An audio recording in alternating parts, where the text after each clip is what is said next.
देखिए students, exercise 1.3 का जो फर्स्ट क्वेश्चन है उसमें हमने करना है write the following in decimal form and say what kind of decimal expansion is has. यानी कि जो कुछ पार्ट्स दे रखे हैं हमें जिनकी हमने डेसिमल एक्सपेंशन बतानी है और इनको डेसिमल फॉर्म में लिखना है। जैसे कि हमारा फर्स्ट पार्ट देखते हैं 36 डिवाइड बाई 100। इस क्वेश्चन में हमने क्या करना है, सबसे पहले इसको डेसिमल फॉर्म में लिखना है। 36 बाई 100 इसको हम सिंपलर डेसिमल फॉर्म में लिख सकते हैं 0.36। 36 बाई 100 को हम कैसे लिख सकते हैं, 0.36 लिख सकते हैं डेसिमल एक्सपेंशन की फॉर्म में। तो ये जो डेसिमल एक्सपेंशन आई है वो 36 तक लिमिटेड है, यानी 6 के बाद इसमें कोई भी डेसिमल नंबर नहीं है। तो ये कौन से काइंड ऑफ डेसिमल एक्सपेंशन बनेगी, ये बनेगी टर्मिनेटिंग।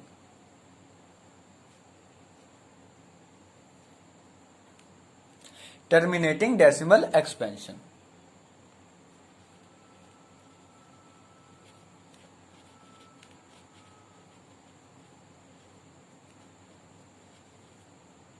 ये कौन सी डेसिमल एक्सपेंशन है, टर्मिनेटिंग डेसिमल एक्सपेंशन।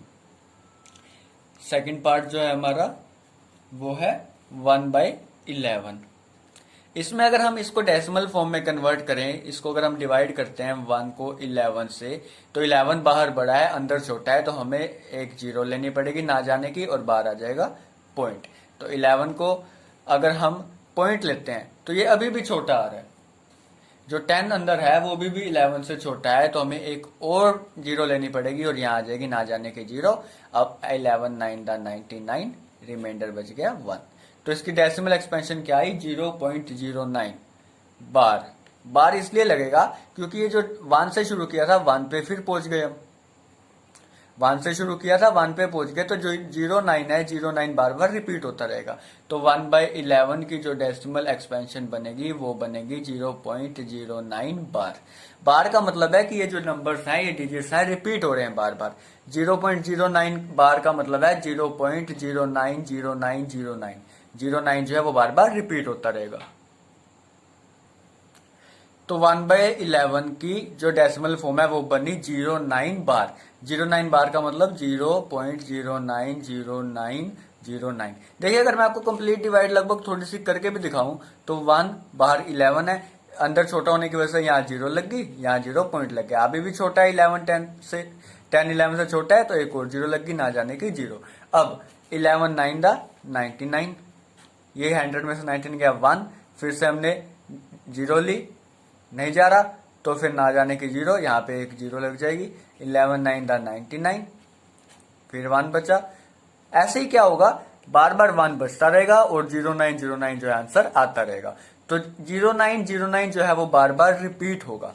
इसका मतलब क्या है कि 09 जो है रिपीटिंग है और जो डिवाइड है वो नॉन टर्मिनेटिंग है। नॉन टर्मिनेटिंग का मतलब है जो डिवाइड खत्म ना हो, ऐसे ही डिवाइड लगातार चलती रहेगी और जो आंसर है वो रिपीट होता रहेगा। तो 1/11 की डेसिमल एक्सपेंशन क्या बनी, 1/11 की डेसिमल एक्सपेंशन बनी non terminating recurring. Non terminating recurring का मतलब है नॉन टर्मिनेटिंग डिवाइड जो है वो खत्म नहीं हो रही, रिमाइंडर जीरो नहीं आ रहा, इसलिए डिवाइड जो है वो नॉन टर्मिनेटिंग है और जो ये आंसर है वो क्या है, बार बार रिपीट हो रहा है, जिसका मतलब क्या है, वो रिकरिंग है। तो इसकी 1/11 की डेसिमल एक्सपेंशन बनी नॉन टर्मिनेटिंग रिकरिंग। अब हमारा जो थर्ड पार्ट है, थर्ड पार्ट हमारा है 4 and 1/8, जिसको हम 33/8 भी लिख सकते हैं।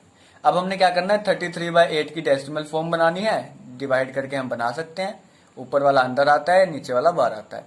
8 4 दा 32, 1 बचा, ये हमने जीरो लगाई और यहाँ लग गया पॉइंट। 8 1 दा 8, 2 बचा जी, यहाँ पे हमने जीरो लगाई और 8 2 दा 16, 4 बचा, ऐसे यहाँ पे हमने जीरो लगाई और 8 5 दा 40। ये हमारी डिवाइड हो गई कंप्लीट। तो देखिए स्टूडेंट्स, थर्ड पार्ट के अंदर जो ये डिवाइड है इसका रिमाइंडर हमारा जीरो आ चुका है, डिवाइड कंप्लीट हो चुकी है, यानी डिवाइड जो है वो टर्मिनेटिंग है और आंसर भी जो है वो रिपीट नहीं हो रहा। तो इस हिसाब से 4 and 1/8 की जो डेसिमल एक्सपेंशन बनेगी वो क्या बनेगी, डेसिमल एक्सपेंशन,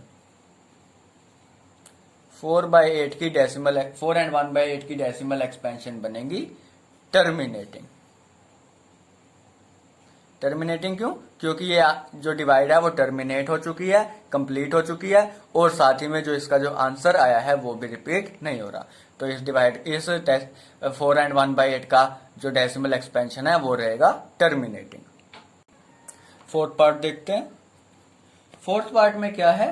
3 and 3/13, 3/13।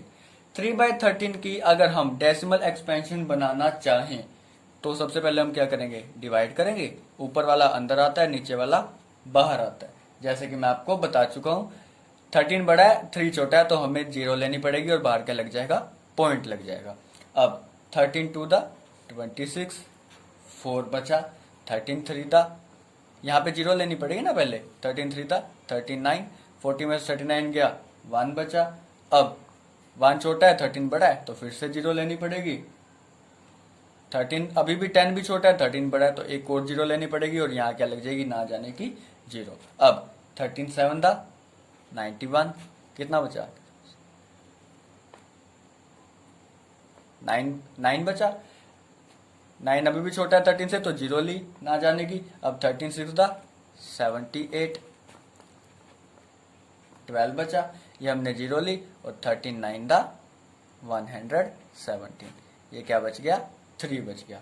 3 से स्टार्ट किया था और 3 पे ही एंड हो गया, यानी कि ये जो सारे नंबर्स हैं अब आगे वही सेम डिवाइड स्टार्ट हो जाएगी ये वाली, और ये सारे के सारे नंबर्स क्या होंगे? रिपीट होंगे। तो आगे डिवाइड करने की जरूरत नहीं है, हम क्या करेंगे? इन्हीं नंबर्स के ऊपर बार लगा देंगे। बार का मतलब है कि ये सारे नंबर जो है वो दोबारा से रिपीट होंगे। ओके, तो 3/13 की डेसिमल एक्सपेंशन क्या बनेगी? डेसिमल एक्सपेंशन 3/13 की डेसिमल एक्सपेंशन बनेगी non terminating recurring. Non terminating recurring क्यों हुआ? क्योंकि जो डिवाइड थी वो नॉन टर्मिनेटिंग है, रिमाइंडर 0 नहीं आया, बल्कि 3 से डिवाइड किया था 13 को और 3 पे ही पहुंच गए, यानी कि वही डिवाइड जो है वो दोबारा शुरू हो जाएगी। यहाँ पे 0 लेंगे, फिर 13 2 26, फिर जो 4 बचेगा 0 लेंगे, सेम डिवाइड जो है वो कंटिन्यू हो जाएगी जैसे कि अभी हमने ऊपर करी है।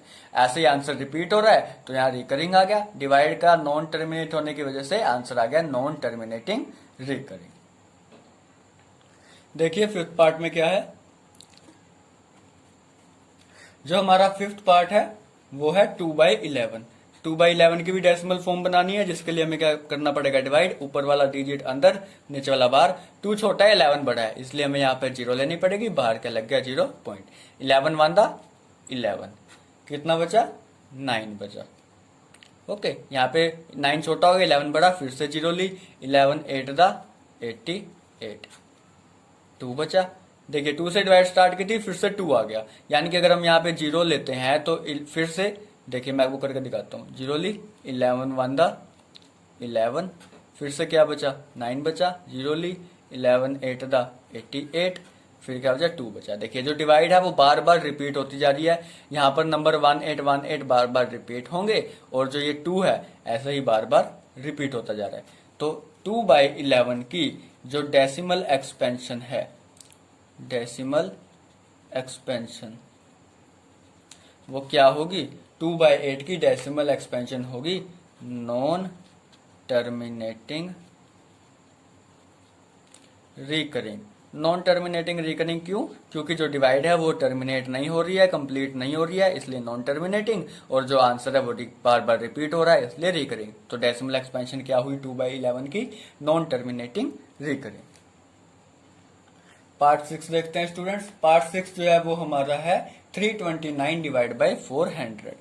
329 डिवाइड बाई 400, इसकी डेसिमल एक्सपेंशन निकालनी है। वही सेम प्रोसीजर, सबसे पहले हमें क्या करना पड़ेगा? डिवाइड करना पड़ेगा। ऊपर वाला डिजिट जो है यानी कि न्यूमरेटर जो है वो डिवाइड के अंदर आता है, और जो डिनोमिनेटर है वो डिवाइड के बाहर आता है। तो सबसे पहले हम इसको डिवाइड करते हैं। 329 जो है वो 400 से छोटा है, तो यहाँ पर क्या लग जाएगा? 0 लग जाएगी, और बाहर क्या लग जाएगा? पॉइंट लग जाएगा। अब डिवाइड करेंगे 400 32, 90 बचा। अब 90 जो है वो 400 से छोटा है, तो हमें क्या करना पड़ेगा, एक और जीरो लेनी पड़ेगी, और 400 टू द 800, यहाँ क्या बचा, 100 बचा। 100 जो है वो 400 से छोटा है, जिसके लिए हमें क्या करना पड़ेगा, एक बार और जीरो लेनी पड़ेगी, और यहाँ क्या आएगा, 400 टू द 800, 200 बैलेंस बचता है। 200 भी 400 से छोटा है, एक और जीरो ली हमने, 405 द 2000। ये जो होगी हमारी डिवाइड क्या हो गई, टर्मिनेट हो गई। देखिए स्टूडेंट्स, ये जो डिवाइड है हमारी वो टर्मिनेट हो चुकी है। यानी कि 329 को जब हमने 400 से डिवाइड किया तो हमारी जो डिवाइड थी वो कंप्लीट हो गई, और आंसर क्या आ गया, 0.8225। तो 329 डिवाइड बाय 400 की डेसिमल एक्सपेंशन क्या होगी, डेसिमल एक्सपेंशन होगी टर्मिनेटिंग। टर्मिनेटिंग क्यों, क्योंकि जो डिवाइड है वो कंप्लीट हो चुकी है, टर्मिनेट हो चुकी है, और जो आंसर है वो रिपीट नहीं हो रहा, तो इसकी जो डेसिमल एक्सपेंशन है वो आएगी टर्मिनेटिंग।